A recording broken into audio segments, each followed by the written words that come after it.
माँ का हाथ बटाती थी।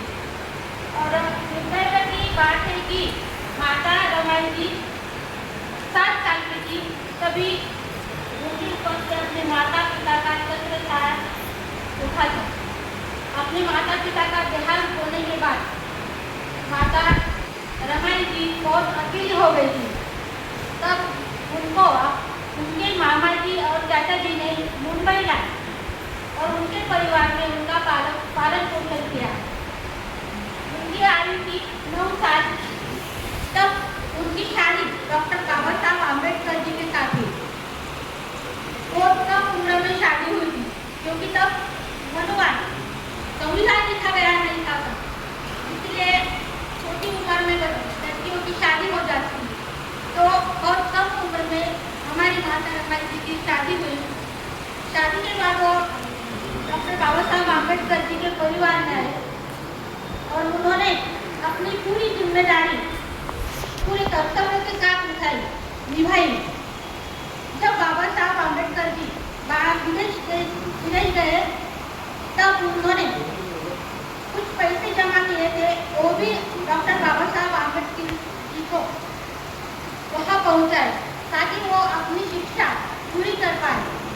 तो डॉक्टर बाबा साहब आम्बेडकर जी जब शिक्षा लेकर अपने देश आए और उन्होंने देखा कि अपने समाज का क्या हाल है, जातिवाद, मनुवाद, छुआछूत, हमें पानी पीने का हक नहीं था, सार्वजनिक जगह पर हम पानी नहीं पी सकते थे, मंदिरों में नहीं जा सकते थे, तो ये अधिकार हमें डॉक्टर बाबा साहब आम्बेडकर जी ने दिया।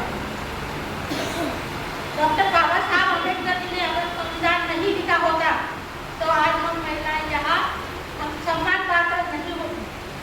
तो हमें डॉक्टर बाबा साहब आम्बेडकर जी का शुक्रिया मानना चाहिए, ना कि देव देवताओं ने हमें यहाँ तक लाया है। किसी भगवान ने या किसी माता ने हमें यहाँ तक नहीं लाया है, तो इसके जो हकदार है वो सिर्फ और सिर्फ डॉक्टर बाबा साहब आम्बेडकर जी। अगर वो नहीं होते तो हम नहीं होती। मनुवाद में तो महिलाएं सिर्फ 4 दीवारों की और घूंघट में रहती थी, तो ये घूंघट से बाहर समानता का अधिकार हमें डॉक्टर बाबा साहब आम्बेडकर जी ने दिया है, जिनके उपकार हम कभी नहीं भूल सकते।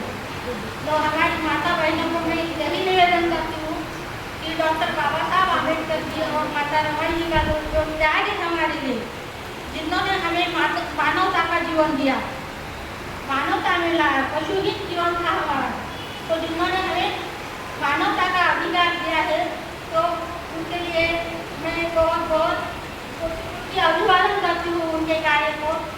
और आप सबने आयोजकों ने जहाँ हमें बुलाया और सम्मान किया, इसके लिए आप सब ये आयोजन महान लोगों का मैं शुक्रिया अदा करती हूँ। जय भीम।